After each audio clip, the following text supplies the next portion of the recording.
Good afternoon, good evening. This is the N.Cast podcast, episode 5, Media Literacy, Facts versus Truth. So, media literacy is our topic for today.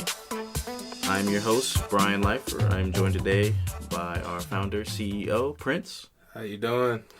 And we will be giving our listeners a rundown on media literacy and why it's critical in understanding the world we live in today. Having a firm grasp on media literacy equates to one developing a tool set in digesting the loads of media we inevitably consume each and every day. So, what is media literacy? What is media literacy? First off, a lot of people think media is just singular, like a singular word. It's actually plural. Yes. Media itself is actually a plural term derived from medium. Medium being a method in which something is communicated. So, books, you don't have people saying, I'm going to go check out the medium. Yeah. So It's more, people use the term when, you're discussing creating media. And you're like, okay, what medium are you using? Exactly. Yeah, so that's where you get into like books, films, Snapchat stories, films, podcasts. Yeah, podcasts. Exactly. This is our medium. Exactly. Media is the plural term of medium. So where do we get, quote unquote, the media?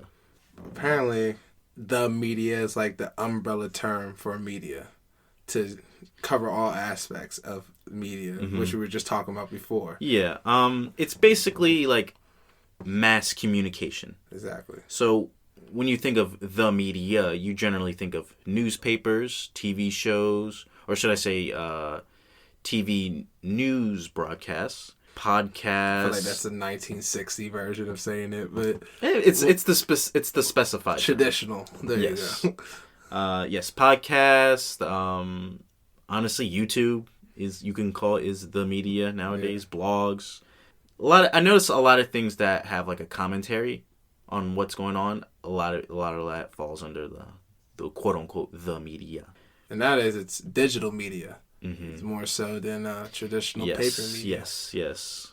So now we've got all that out of the way. Media literacy. What does that term mean? Definition term, it's the skill to navigate the media, the ability to access, analyze, evaluate, create, and act on all forms of communication. Yes. Every piece of media contains messages and effects, whether we are immediately aware of them or not. And the key to media literacy is developing your skill set in consuming media. And what to consume and what to just pass on.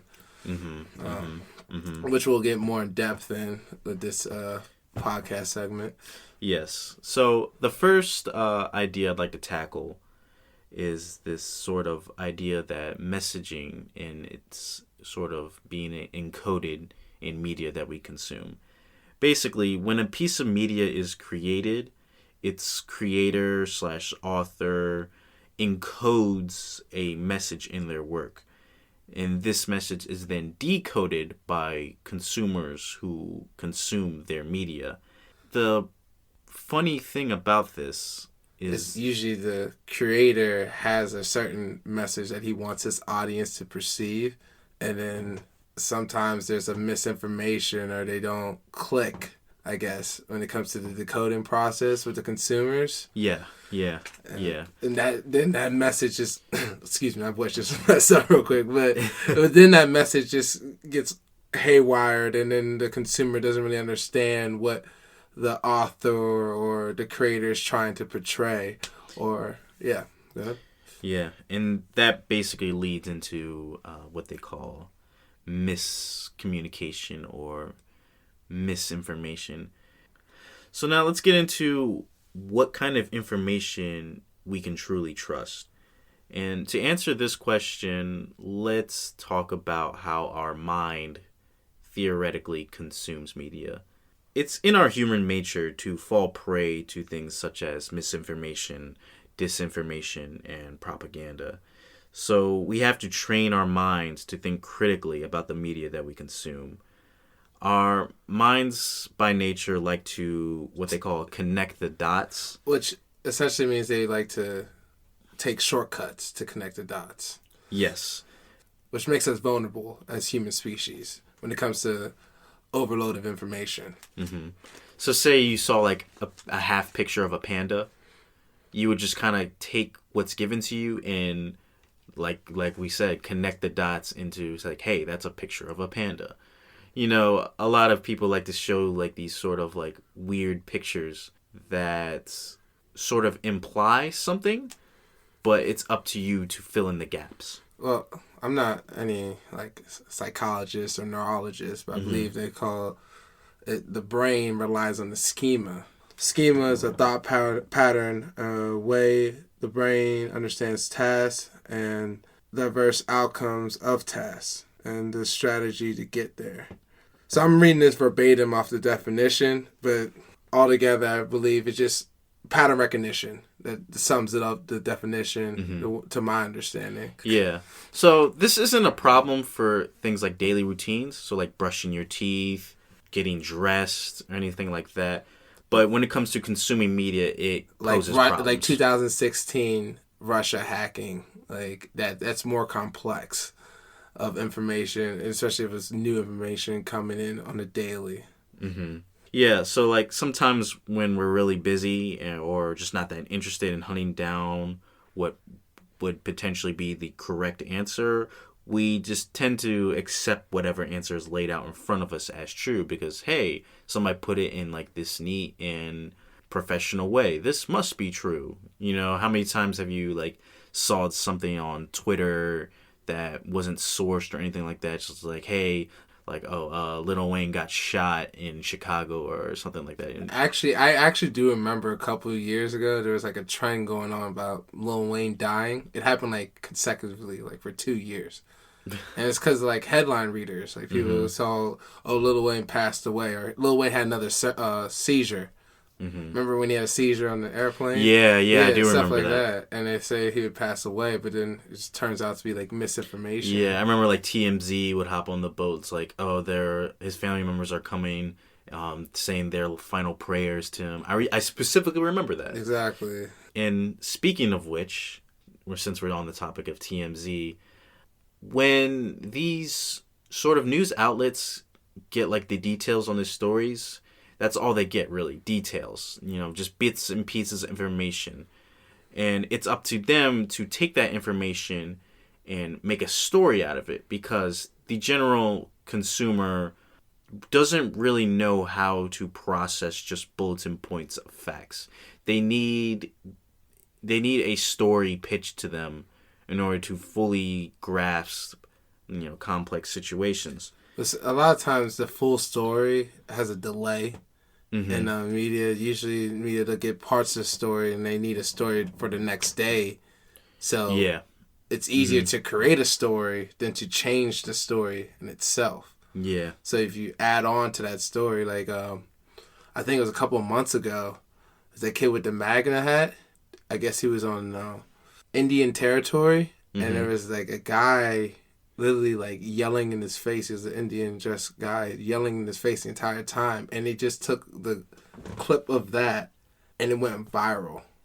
I think I do remember that. You remember that, right? It went viral, and it made it seem like the kid was just standing there with the Magna hat and all that. I'm not standing up for Magna or anything like that, but it's just like the fact like they only took that clip and made a headline story out of it, and didn't get the entire story till a couple days later. This is like Washington Post. New York Times, like an accredited news company, and they just went off with that clip of the story. And I was like, wow, like that's just lack of professionalism, lack of due diligence, So, and at the end of the day, it's just that the writers behind that story, fell victim to, what our brain likes to do. Like we like to, fill in the gaps ourselves. That's what happened. They got a bit. Also, a lot of writers also need to make the story, especially because they're trying to be on the first page. Yeah, and that's what that's what they're doing. They're making a story by filling the gaps. Gaps, exactly, and they understand human psychology, social psychology,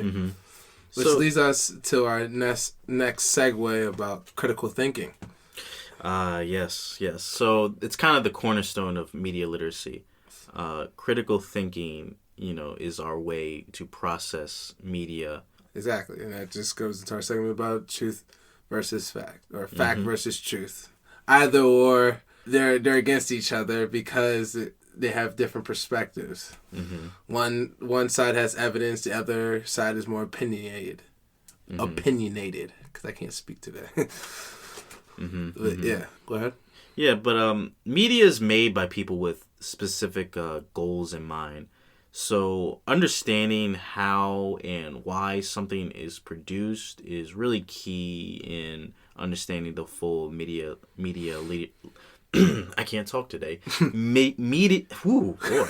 Media literacy. Okay. There we go. All right. Media literacy picture. Yeah, and you're absolutely right about that, because it's all about the creator's purpose to why he's making that media content. Like, what is his angles and his intentions, and are they giving the entire story? Is it biased or is it unbiased? Is there evidence to back up the story that he's trying to portray to his audience? What opinions are they trying to sway with? Exactly. So yeah, like understanding the inner workings of an article or a movie or just any other sort of part of quote unquote the media is really goes a long way in critical thinking. Also, the reason a piece of work is created can, directly lead to understanding its impact. For example, movie Get Out. That's a piece of media that on surface looks like a horror film about a black guy going to all white family in the woods, and he almost gets killed and his brain abducted. But like subliminal message wise, it's about what black men can fear if they go into in a relationship, right? I think that's it. Is it in a relationship? Yeah, that's okay. close enough. Yeah, and like the consequences. I'm not saying like it'd be as extreme as what's the Jordan Peele? Jordan Peele's imagination, but there are consequences. So it highlights it with subliminal messages in that movie Get Out. So specifically targeting the what of media creation, we can directly relate that to the focus, basically the topic or subject of what they're including and excluding when people create media. So, go into the whole... And usually they exclude because it doesn't fit the narrative. Yeah. So if I write an article and I have a certain opinion about it, right? I'm going to probably exclude certain sort of counter arguments that may rebuttals. Yeah. Which doesn't. The problem with that is it doesn't expand on perspective. When you don't highlight the rebuttals to your opinionated article, it just seems one-sided and very lean to what you're saying, and you only look for evidence that highlight your narrative. It's a little selfish and little your intent is for, it depends on, it's either you or multiple people. Your intent is for us versus me, to polarize.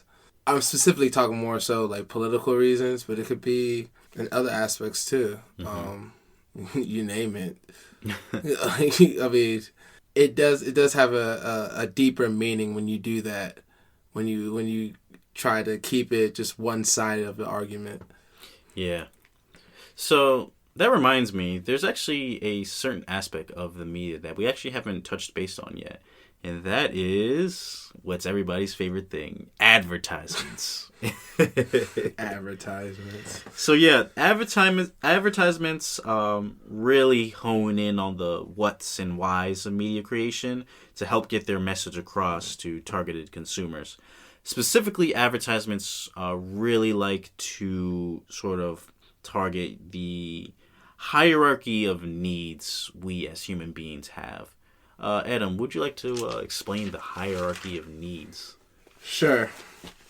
So, the The hierarchy of needs was created by a man named Abraham Maslow.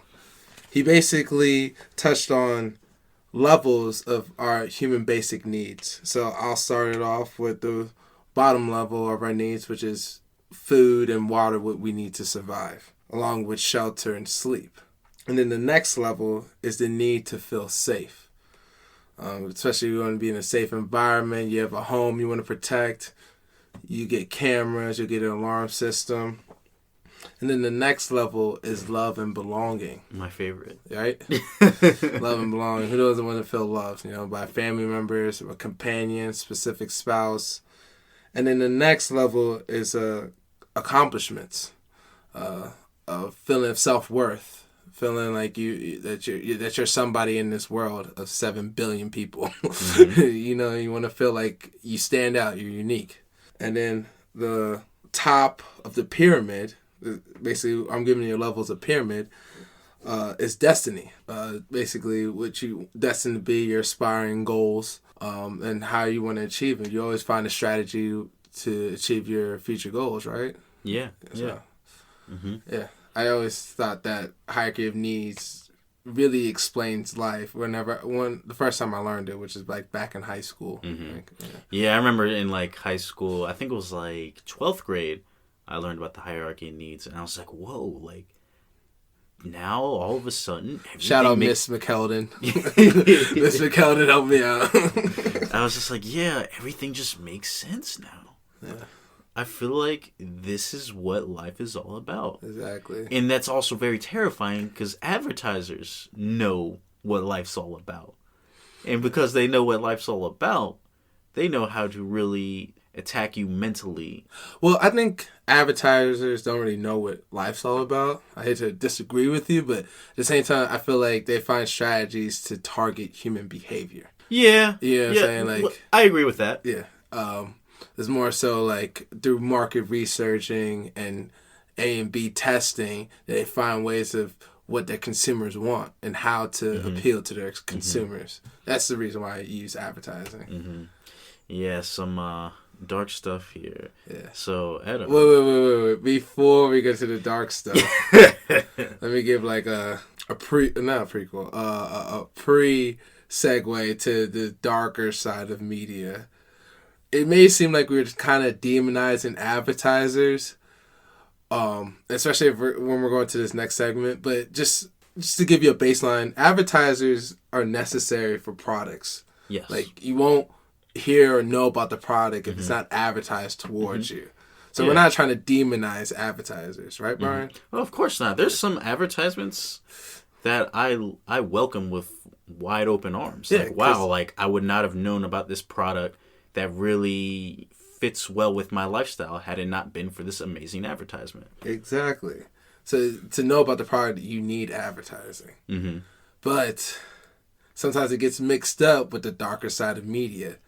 And that's where we're heading to next. Ooh, boy. Ooh, the dark side of media.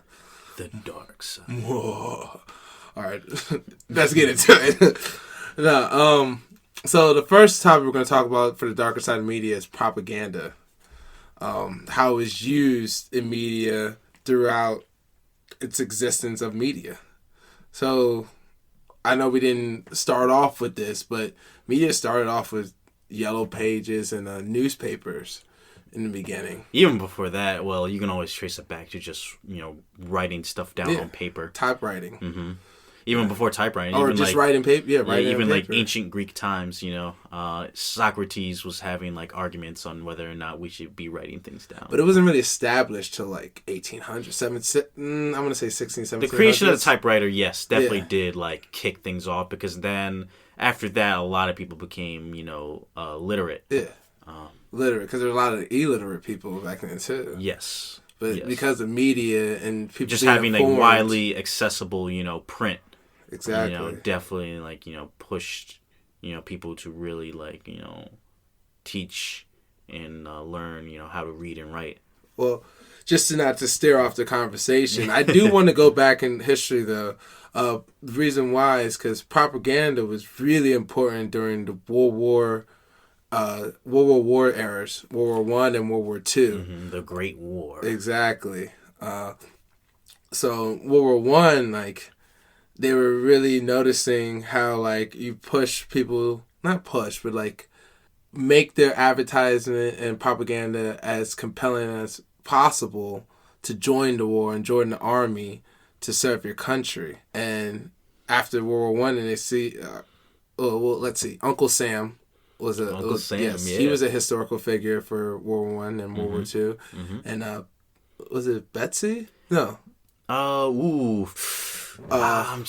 What's the lady? Yeah. Am I gonna have to Google this? Everybody dressed like this, like for Rosie Halloween. the Riveter. Rosie the Riveter. Rosie the Riveter. Yes, yeah. There it is.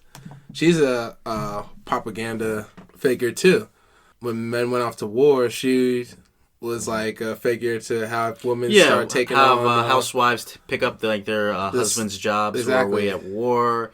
Keep the businesses going. Exactly. Yep. So they saw so much success for that in World War One that they brought over to World War Two. I feel like the campaign was way more established. You can see a big difference if you look back in history how they established it more and had more message to push people to join the war.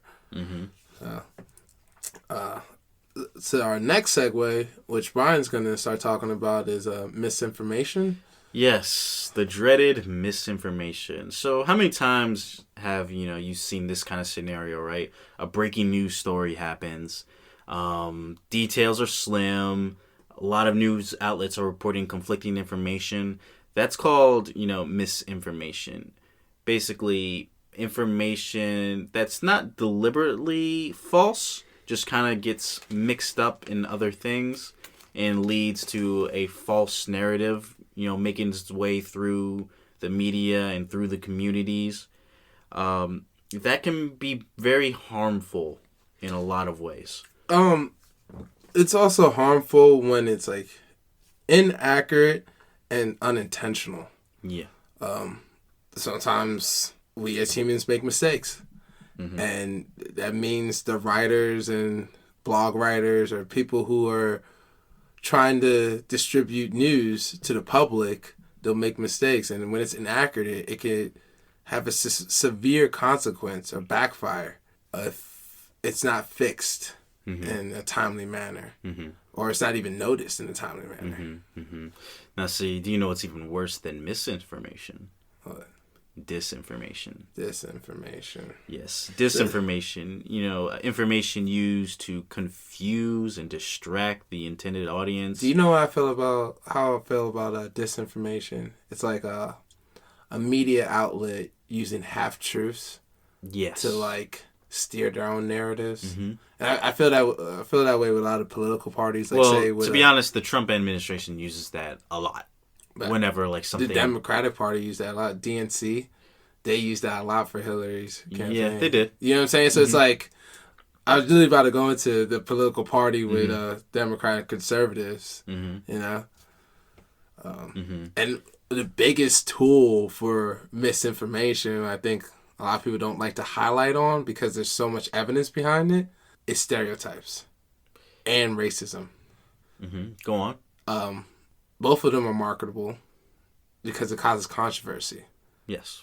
And has nothing to do with advertising. It's more about like just starting conversation and having people become polarized, especially when it comes around election season, about things they're strong about and what ideologies that they back up. And that's what people start separating, especially in America. You saw that with the 2016 election. Yeah.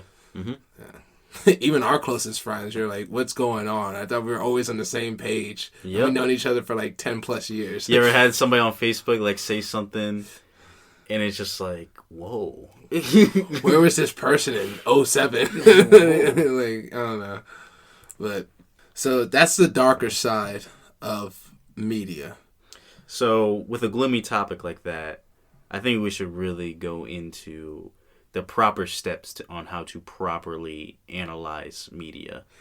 I'm the type of person where it's like, I don't believe there's like a one right way. Yeah. But there's like a correct way to find. Yeah. I think what I should say, I'm not implying that there's an actual tried and true sequence of steps. Yeah. But there is like certain tips. Gives you barriers to yes.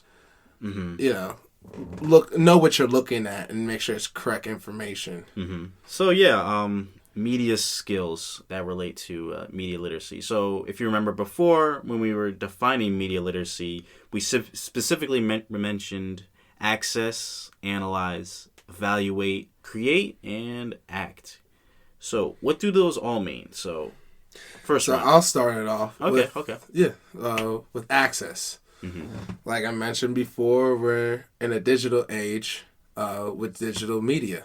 And we have access. Well, if you have Wi-Fi, you have access to almost everything on the internet.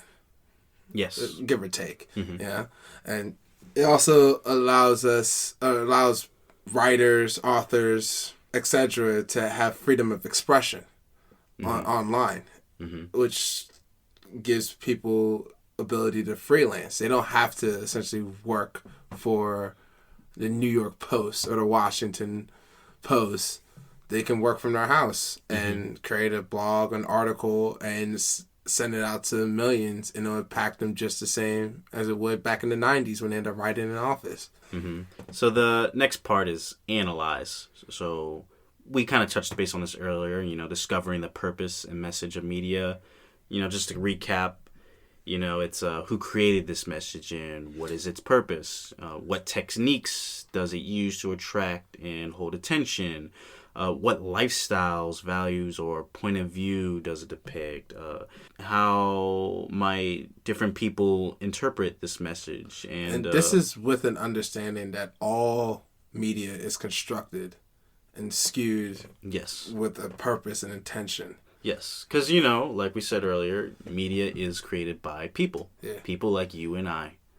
Mm-hmm. Yeah. And it's always going to be influenced by our past experiences and just who we are personally. As much as we like to look at the news as having objective outtakes, a lot of the writers have subjective intentions. Yes.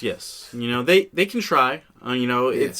There's steps they can do to really minimize that subjective feelingness. Just having, both sides of the argument and having a neutral opinion definitely goes a long way in providing the least biased sort of article. And you could try. It's really hard. I'm not saying these authors and blog writers are perfect. It's just if you don't provide rebuttals or opposing arguments to your claims, it's really hard to just take your information with a spoonful of sugar. Yeah, I haven't heard that one yet. A spoonful of sugar? Mm-mm. What? Alright, I ain't that old. Alright, I'm like 3 years older than you. He ain't gonna play me like I'm that old, but okay. But that's what they go to school for. Exactly. At least the good ones. The good schools. So next up is evaluate. This one's real important. There's 4 key things to look out for in the evaluation step, and that's relevancy. Is this piece of media relevant? Accuracy. Is this piece of media, accurate? Is there evidence backing the claims in the media? Yeah. Bias. Is this piece of media biased? We were talking about that just a second ago. Political campaigns, political debates. Is it biased or unbiased? And then reliability. Is the creator or credible. Outlet credible? Yes. Is the outlet credible? Pretty much. All right, and then next step is create. This one's pretty straightforward. If to be media literate, you have to actually know how to create media. Well, I mean, it's a learning process. Because, if you really think about it, we were in 2019. 12 years ago, Facebook came out. Twitter was on the rise. See, that's the thing, though. With social media, everybody creates media now, whether they truly intend to or not. If you send a tweet on Twitter, you're creating media. But I'd say, how were you back then? You were pretty young. Were you able to use, Twitter or... When it first came out? Yeah.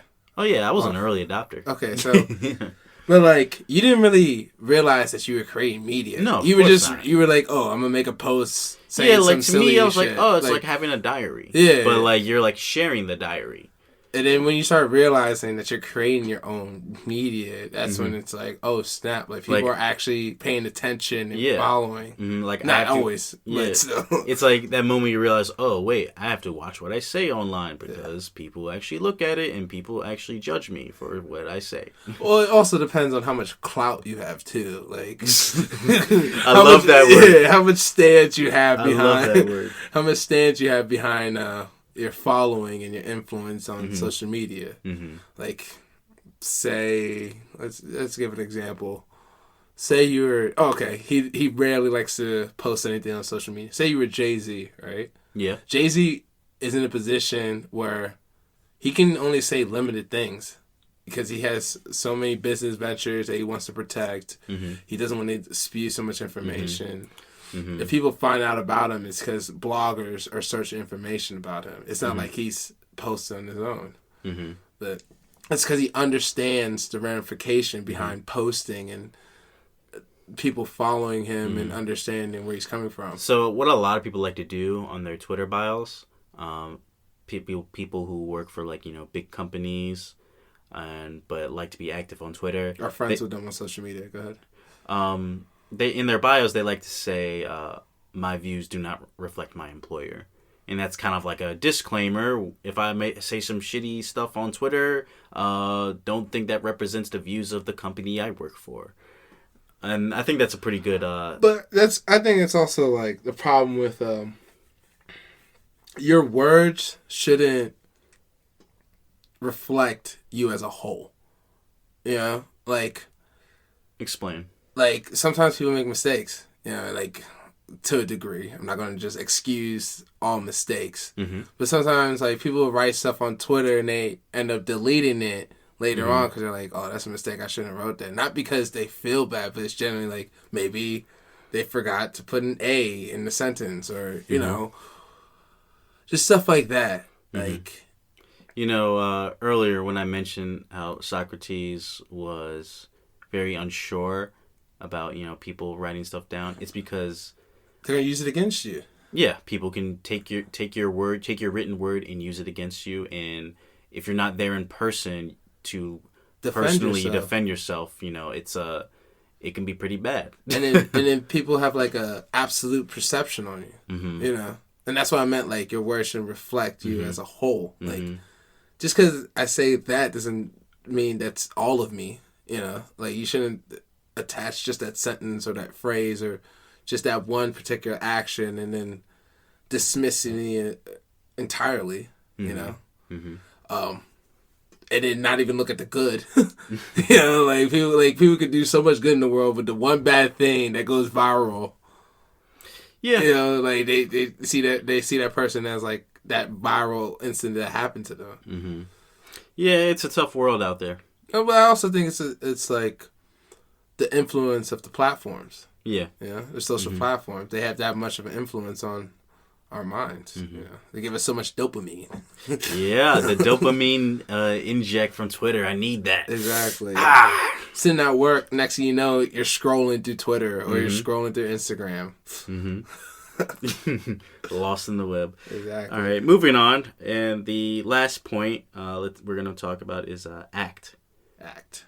What does it mean to act on media? Basically. So, go ahead. I'll go. So, for instance, for the past 6 months, I want to say 5 months, 4 months. I've been 4 months. Let's stick with 4 months. Okay. I've been working on advertising for my backpack brand.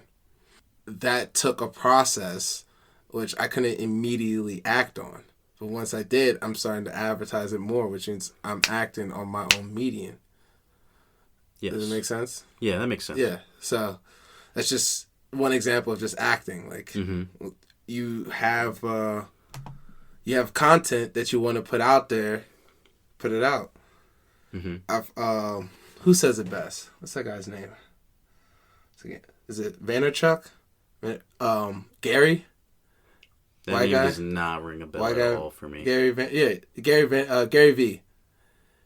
Anyways, he's just saying like we live in a social environment where in media people are afraid to like post stuff because they won't get enough likes. They're afraid to act because like they have second thoughts of it not getting the standard of likes that they want. Mm-hmm.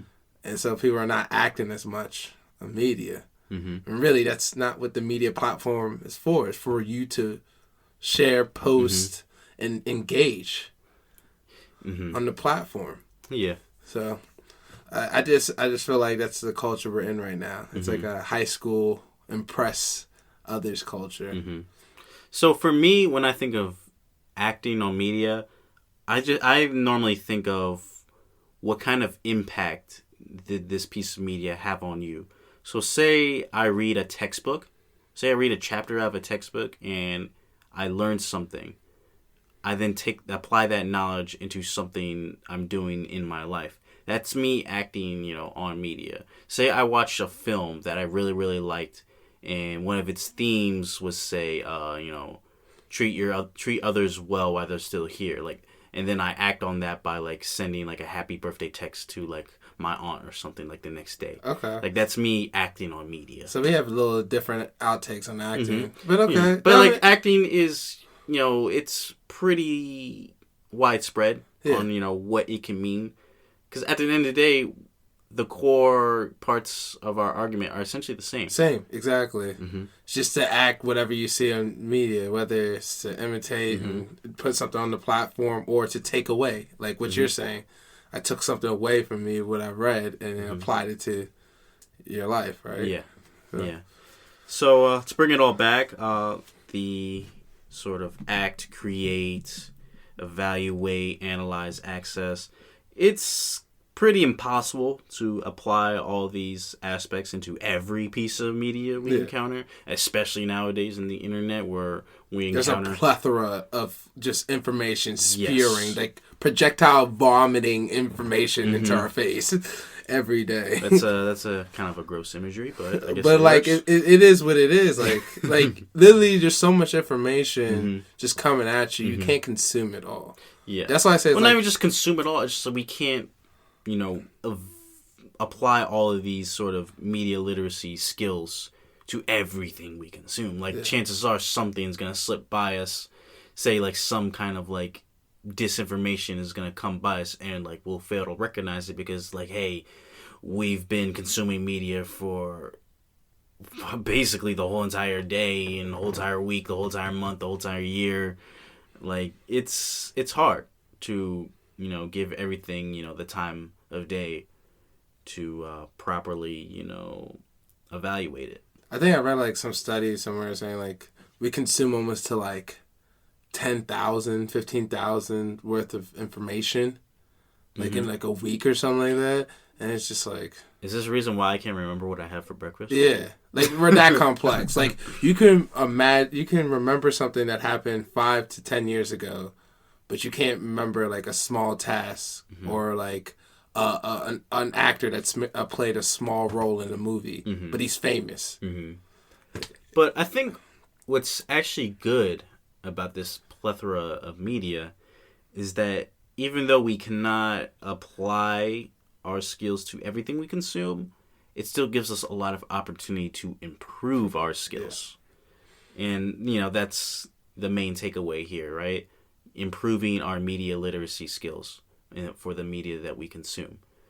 So we can avoid the pitfalls and the traps. Traps of fake news. Being being fooled. Yes. Just understanding what we're reading. Yes. When instead of just the headlines. I mean, honestly, click on the link. It could be an April's Fool article. You never know. Sometimes I've seen TMZ links on Twitter, and I click on it, and they're "Gotcha." It's gotcha. You know what I mean? It's just oh, there's a lot of parody news outlets out there that have these satire articles. And you know what I mean? And you read in a fine print, it'll be this is not a serious article. But the thing is, though, if you have strong media literacy skills, you can just tell even from the headlines a lot of times. If not, just reading context. Yeah, your context or reading the beginning paragraph. it's all about, buffing those muscles. You gotta buff those media literacy biceps. Well, the brain is a muscle, essentially. Yeah, but you have to work it out, which means a lot of people don't like to work out their brain. But it depends, because we're also impressionable. I mean, the older we get, we have a guard, but when we're young, we're definitely impressionable. But the older we get, you have a guard. You start to recognize, like, okay, this is BS. This is actually real. Differentiate both of them. But sometimes we want to be convinced. Sometimes, like, especially if it adheres to our own biases.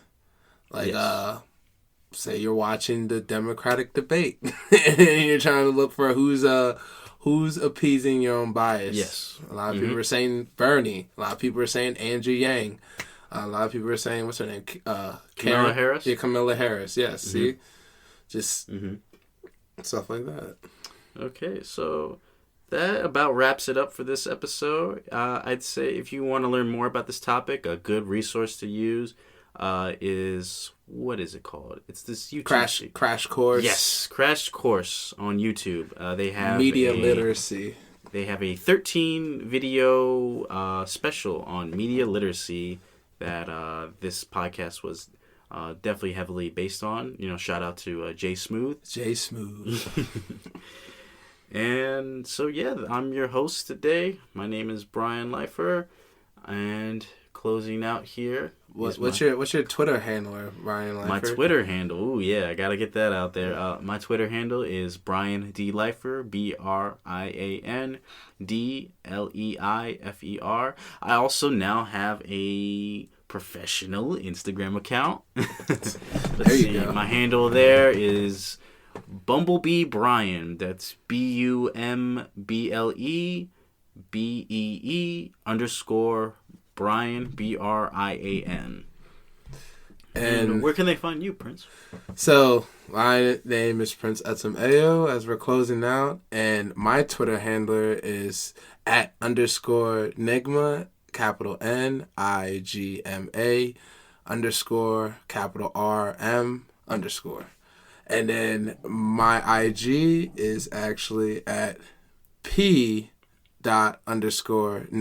INGMA. All right. And that closes out for media literacy, facts versus truth. We'll see you on the next episode.